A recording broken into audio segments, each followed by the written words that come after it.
Se alguém quer ter um curió em casa, na gaiola, ele pode ter? Pode, desde que ele crie ou que ele compre de um criador autorizado. Eu sempre fui apaixonado por passarinho, entende? Quando o menino criava passo preto no dedo. Eu já cheguei a ter na mão ovos coletados em 1840 aqui no Brasil. A gente tem espécies também que vêm para a América do Sul se reproduzir e depois retornam para o seu local de origem.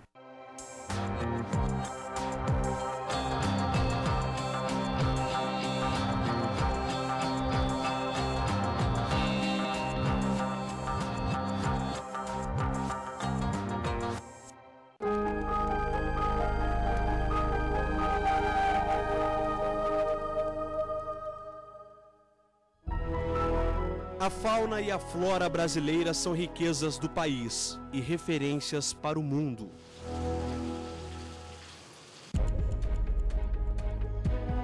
No programa desta semana, vamos falar sobre a relação das aves com a natureza e as pessoas.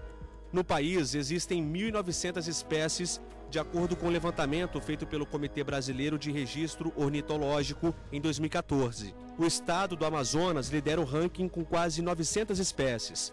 Em segundo lugar está o Pará, com 880, e o Mato Grosso aparece em terceiro, com 860 espécies. Que sorte a nossa! E você, saberia dizer qual a espécie de uma ave simplesmente olhando assim, de longe? Cuidado que você pode se enganar, viu? É que muitas delas são parecidíssimas. Agora, tanto se fala em aves, mas qual será a importância delas para a natureza? Vem com a gente que o meio ambiente por inteiro já começou.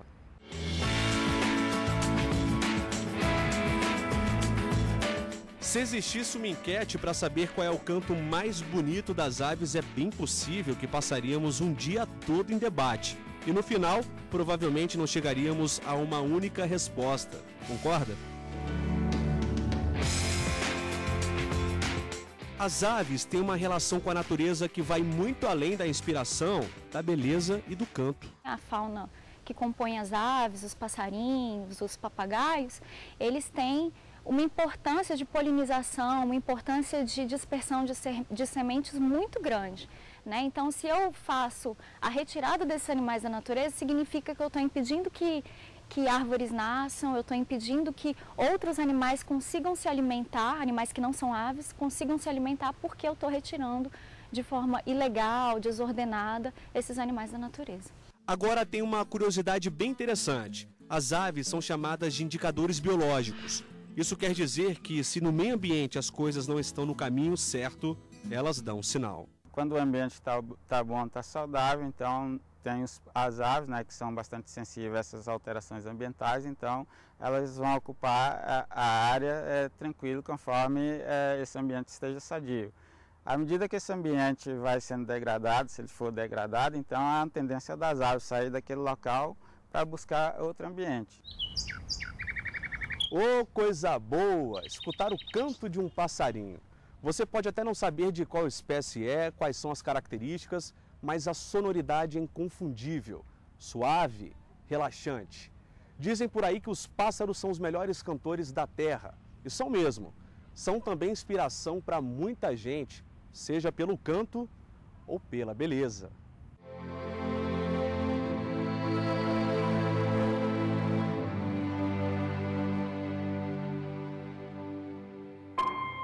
Digamos que é quase impossível alguém não se encantar com os pássaros, mas tem aquelas pessoas que gostam além do normal, apaixonadas mesmo. Você vai conhecer agora uma história de pai e filho, do Carlos e do Arthur.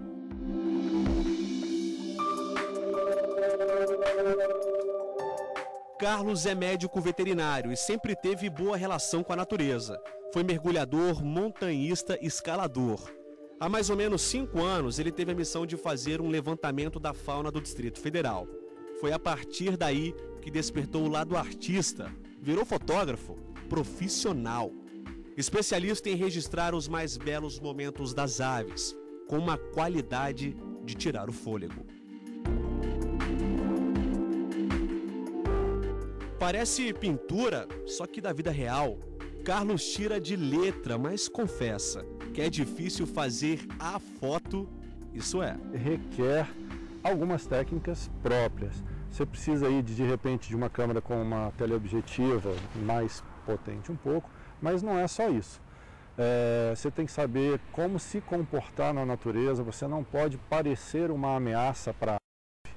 Você tem que andar com suavidade naquele ambiente, porque ela vai te ver, ela vai te identificar. Por mais camuflado que você esteja, é bom estar camuflado, porque a cor também pode ser um motivo de afastamento dos animais, de susto. Então é bom você estar camuflado ali, para você estar harmonizado no ambiente, mas ela vai te perceber e você tem que aproximar com suavidade para não parecer uma ameaça. Tem que ter cuidado, é claro. Essas dicas que o Carlos está falando são compartilhadas na internet. Ele tem um canal chamado Passareando em Brasília. Só que, na verdade, as gravações são feitas em várias partes do país. Ele e o filho são os protagonistas dessa história. Nós estamos aqui na região de Planaltina, na região de Lagoa de Brejo, procurando uma espécie de esporófila, de papa-capim, né, que a gente costuma chamar popularmente. O Arthur é o braço direito do pai, está em todas as missões. Os dois viajam o país juntos, lado a lado, em busca do melhor clique.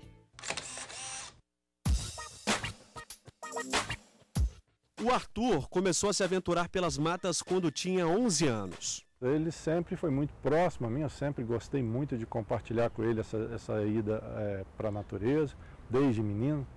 E com 11 anos de idade eu coloquei nas mãos dele a primeira máquina fotográfica. E com isso a gente brinca juntos, né? Isso é uma forma até muito lúdica, bacana, de interação entre pai e filho, né? É isso aí, Carlos, pai orgulhoso.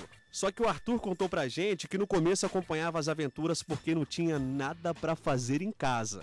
Quando foi perceber, já tinha pegado gosto pela coisa. Então eu acompanhava meu pai nas empreitadas dele em busca de espécies, aves, fotos.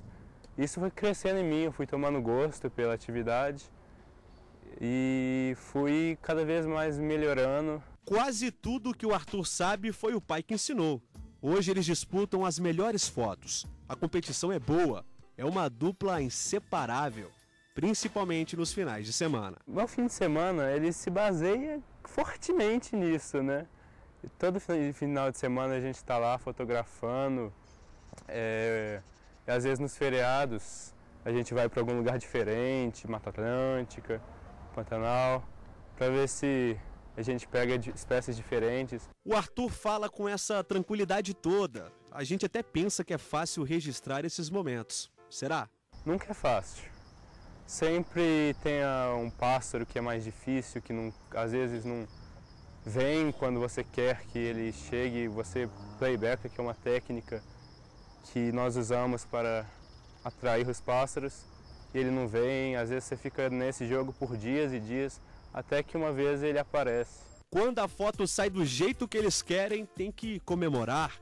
Pai e filho já somam mais de 40 mil fotos. A gente busca aves em fase de reprodução, onde a gente possa observar a elaboração do ninho, o ritual de acasalamento, cuidar dos filhotes.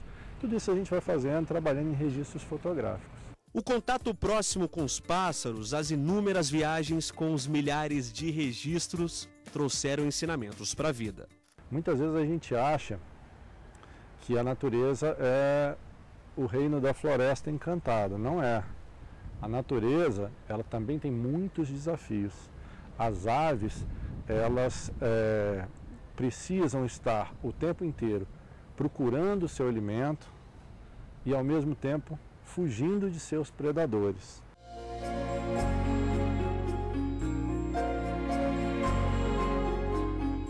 É por causa de pessoas como o Carlos e o Arthur que existe na internet uma enciclopédia de aves com todas as informações sobre as espécies. Tem fotos, cantos, sons, tudo sobre o mundo delas. São mais de 24 mil usuários cadastrados, que acompanham o acervo de perto.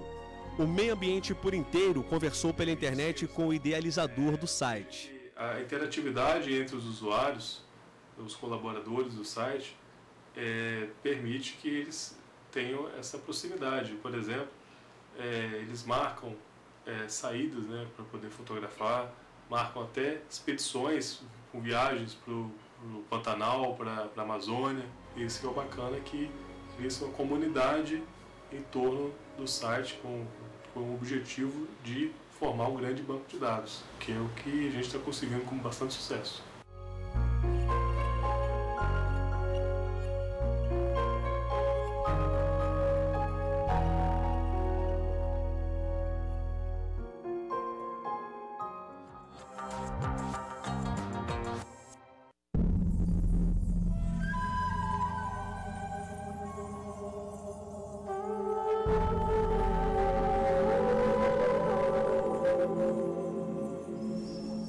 Entender o mundo das aves requer tempo e estudo aprofundado.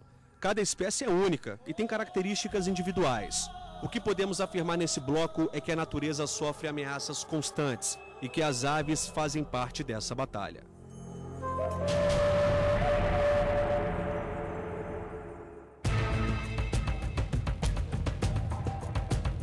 Estamos na Universidade de Brasília para conhecer a coleção ornitológica. É uma espécie de museu, pequeno, tudo bem, mas que guarda milhares de peles, ninhos e ovos das aves, de várias espécies.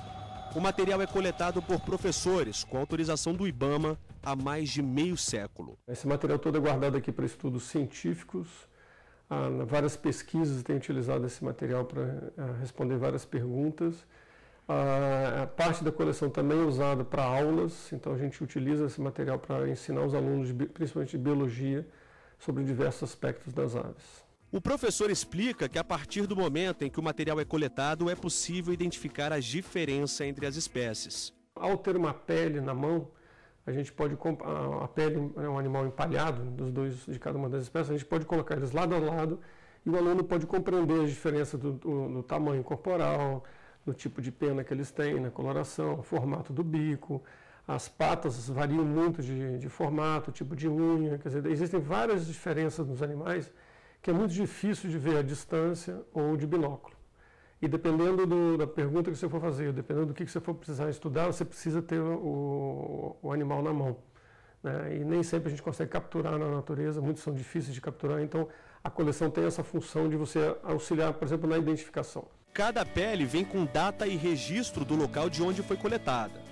Por causa das mudanças climáticas e do desaparecimento de algumas espécies, esses dados são fundamentais para a pesquisa. Uma maneira que os cientistas estão estudando é visitando museus, coletando dados do passado, de onde as espécies eram registradas, e comparando com dados mais recentes ou fazendo projeções climáticas para o futuro. Eu já cheguei a ter na mão ovos coletados em 1840 aqui no Brasil. Então nós estamos agora em 2016. Então, cerca de 160 anos depois, a gente pode comparar características biológicas dessas aves, da reprodução das aves de 160 anos atrás com de hoje em dia. O museu é uma das únicas formas de voltarmos ao passado, mas existem outros trabalhos importantes para o conhecimento das espécies. Nossa reportagem também conversou com a Renata Alquezar, do Departamento de Zoologia da Universidade de Brasília. A bióloga fala das migrações das aves. Algumas espécies muitas vezes deixam o habitat natural, voam para longe em busca de alimentos. A gente tem espécies que vêm, por exemplo, elas se reproduzem na América do Norte e quando chega o período mais frio, elas migram para a América do Sul para se alimentar e passar esse período de alimentação. A gente tem espécies também que vêm para a América do Sul se reproduzir e depois retornam para o seu local de origem. Essa migração, ela é bastante dependente das estações do ano, né, que vão definir também as temperaturas. Seria tão bom se o programa falasse só sobre os estudos, a pesquisa, pessoas apaixonadas pelas aves. Mas a realidade é diferente. Muitos animais são cobiçados pelo mercado clandestino. Estamos falando do tráfico de animais. O tráfico de animais é o terceiro tráfico ilícito do mundo, perdendo apenas para o tráfico de drogas e para o tráfico de armas. É importante que é dever do Estado, é um dever das autoridades constituídas fazerem o seu papel, mas também é um dever do cidadão respeitar as leis e ajudar na manutenção do meio ambiente. O tráfico de animais silvestres é mais comum do que se imagina e existe porque muitas pessoas não procuram o caminho certo para adquirir um animal registrado nos criadouros. Se alguém quer ter um curió em casa, na gaiola, ele pode ter? Pode, desde que ele crie ou que ele compre de um criador autorizado, né? Então, para ele ser um criador autorizado, ele tem que cumprir os trâmites que são regrados pelo órgão ambiental. E no caso do DF é o IBRAM, no caso da Secretaria, no caso de São Paulo é a Secretaria de Meio Ambiente do Estado de São Paulo e por aí vai. A coordenadora alerta ainda que qualquer animal silvestre, para ser considerado legal, tem que ter o comprovante de origem. Ele é um documento padrão, né, que só pode ser adquirido de criadouros que são autorizados, né? Então, se alguém vai comprar um animal em um pet shop, um animal silvestre, na hora da venda, o vendedor tem que mostrar que aquele animal é legal por meio do comprovante de origem, que ele é impresso diretamente pelo site do IBAMA, se o criador for autorizado. A aquisição de aves não é proibida no território nacional, desde que, se o animal for da fauna silvestre brasileira, que ele adquira num criadouro legalizado junto à autoridade de competência, junto ao IBAMA, que ele certifique se esse animal, junto à lista de animais ameaçados da fauna silvestre, junto ao Ministério do Meio Ambiente. Nossa reportagem também foi conhecer o Centro de Triagem de Animais Silvestres do IBAMA, no Distrito Federal.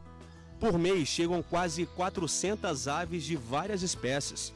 Tem jandaia, coruja buraqueira, mini falcão, canário belga, tucano, papagaio, arara, bicudo, canário da terra e curió. O nosso trabalho aqui ele consiste em receber esses animais que são de origem, às vezes, do tráfico dos animais, ou então animais que sofrem algum tipo de maus tratos, e animais também que são recolhidos nas propriedades das pessoas, casas particulares, que não têm autorização de manter animais em cativeiro.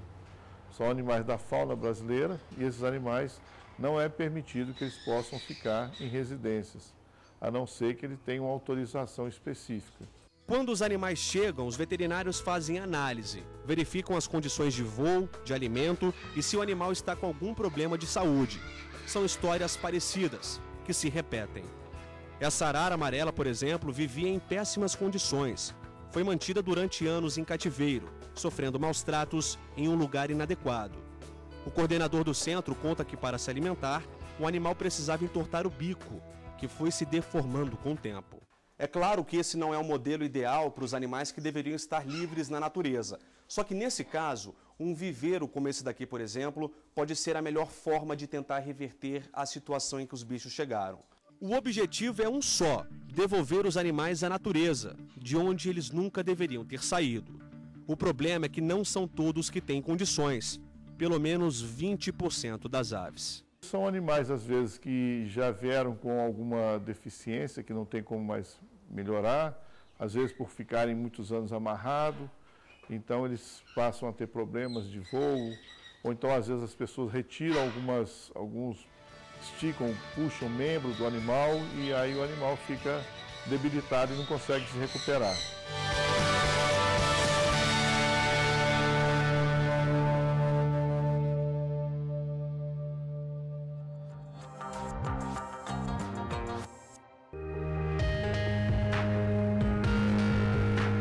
O lugar dos bichos voadores deveria estar garantido no mundo em que vivemos. Já vimos nos blocos anteriores que a quantidade de pássaros define a qualidade biológica de um pedaço de terra ou um bioma inteiro. Nós viemos a esse parque aqui no centro de Brasília acompanhar o trabalho desse grupo de pesquisadores. Todos eles são autodidatas. Sabe qual é o objetivo deles? Identificar novas espécies de pássaros. Aqui dentro já existem 102 espécies novas. Andando por esse parque, notamos que habitantes diferentes disputam no ar o mesmo néctar. O beija-flor não aceita a abelha no território, mas nem briga, nem parceria. Tudo bem, tem comida para todo mundo. De barriga cheia, esse morador gosta de passear pelo gramado. Você já ouviu falar do grupo Observaves? Pois é, os observadores têm uma coisa em comum: o fascínio pelas aves desde a infância. Esse é o caso de Rodrigo, que viaja o Brasil todo para admirar e fotografar novas espécies. De tanto gostar dos bichos, ele criou um grupo especial. Em 2005 eu tive a oportunidade de conhecer alguns colegas que se interessaram bastante, inclusive um era biólogo, e a gente começou a fazer saídas de campo, né, que a gente chama carinhosamente de passarinhada. Então hoje a gente tem esse grupo aí há 11 anos, na época foi iniciado com 4 pessoas, hoje a gente tem mais de 200 pessoas cadastradas na lista de discussão. Rodrigo costuma visitar a zona rural com frequência para registrar as novidades, as espécies que ainda precisam ser identificadas. Algumas ele não conseguiu fotografar, mas como bom fotógrafo águia, cerca de 800 espécies já foram vistas. A ave tem um papel muito importante na ecologia, né, no meio ambiente, porque ela faz parte da cadeia alimentar, tanto como como um predador, né, no caso as aves de rapina, que se alimentam de outras aves ou de mamíferos ou outras espécies, mas ela também ela serve de alimento. Algumas espécies de aves são polinizadoras, como os beija-flores, né? Muitas se alimentam de insetos, então elas fazem controle de praga, por exemplo. Todos os observadores de aves costumam visitar o site Wikiaves, o paraíso digital dos pássaros, como já vimos no primeiro bloco em reportagem de Léo Ferreira. E vale a pena repetir, quem quiser saber tudo sobre os pássaros brasileiros, acesse wikiaves.com.br e boa passarinhada. Mas, se você quiser começar a ver os bichos na vida real, faça como os amigos do Rodrigo e ponha o pé na estrada. Claro, use binóculos para ajudar a espiar as árvores. Agora preste atenção nesse sorriso. É muito difícil essa alegria deixar o rosto de Tancredo quando ele pensa no doce trabalho que teve para editar a obra de sua vida, um guia com 94 espécies que frequentam o Parque Olhos d'Água em Brasília. Sua paixão pelas aves começou nas barrancas dos rios da Amazônia. Eu sou do Acre, nas barrancas do Rio Juruá. Eu, com 9, 10 anos, eu fazia coleção de ovos e de penas. Esse livro é um guia que eu fiz das aves aqui do Parque Olhos d'Água. Eu morava próximo a esse parque e esse parque era o meu quintal. Um parque urbano com 21 hectares, muito rico e com um número muito grande de espécies. O livro são 94 espécies. Quando eu percebi que tinha um número razoável de espécies fotografadas e avistadas aqui no Parque Olhos d'Água, eu resolvi fazer um guia para ajudar os iniciantes a conhecerem, como eu conheci, a beleza que é observar aves. O grupo Observa Aves gosta de caminhar no parque, mas o costume é olhar sempre para cima, para as árvores. Quem sabe um ser novo não aparece para uma foto especial, como aquele beija-flor, quase amigo das abelhas. Vamos continuar nosso voo em busca de mais pássaros. Essa propriedade mede cerca de 30 mil metros quadrados. O dono daqui gosta de duas coisas, além da família dele, é claro: pássaros e cavalos. E você caminhando por aqui, você quase não vê ninguém. É uma grande área. E mesmo quando você pensa que está sozinho, você ainda tem companhias bastante nobres. Quando a gente conversa sobre pássaros, parece que a nossa mente também voa. É como se a natureza invadisse nosso espaço com milhares de vozes e cantos. O advogado Guto Hollenberg sente isso desde quando viajava com a família e, criança, levava uma gaiola com aves de estimação. Hoje, ele ama e trata em sua casa mais de 100 espécies. Eu sempre fui apaixonado por passarinho, entende? Quando o menino criava passo preto no dedo, aquela coisa de ensinar, de você andar com ele na rua solto, ele voando atrás de você, é um passarinho bem dócil. Então sempre gostei muito de passarinho, de todos os passarinhos. Nós todos lá em casa somos muito ligados à natureza, a passarinho, a cavalo. Quando eu era pequeno eu levava meus passos pretos, viajava com eles na gaiola, né? Eu levava no avião ou no ônibus, e quando chegava nos lugares, abria a porta, eles saíam voando, as pessoas achavam que eles tinham fugido, eles voavam e voltavam e pousavam no meu ombro. Fazão, pavão, pombos de raça, araras, patos, sabiás, siriema, são vários os habitantes deste lote. A siriema convive com as galinhas carijó. Opa, agora chegou o bonitão da turma, o pavão. Ele faz a diferença no desfile da tarde. Ninguém tem pressa, tem lanche para todos. A casa do advogado também serve de viveiro certificado do IBAMA. Aqui, as aves que foram apreendidas e não conseguem mais voltar para a natureza são adotadas. Temos de tudo: papagaios, cacatua, bichos de todas as cores. O criador conservacionista, quando o IBAMA faz alguma apreensão de animais que ainda não estão preparados para retornar à natureza, ele precisa de pessoas que tenham viveiros adaptados e bem conservados para manter essas aves numa situação confortável. Então, essa é a minha posição com relação ao IBAMA. Quando eles apreendem algumas aves, eles me ligam, perguntam se tem espaço e tal, e mandam para mim.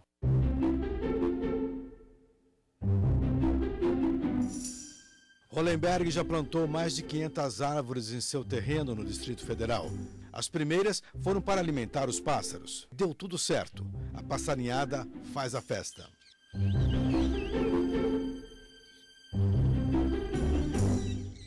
E você, conhecia o pombo capuchinho? Andando por aqui, a gente tem uma surpresa em cada puleiro. E ficamos por aqui. Se você quiser rever este e outros programas, acesse o nosso site tvjustiça.jus.br. E se você tiver uma boa ideia e quiser enviar para a gente, use o nosso e-mail meioambientepuritano@stf.jus.br.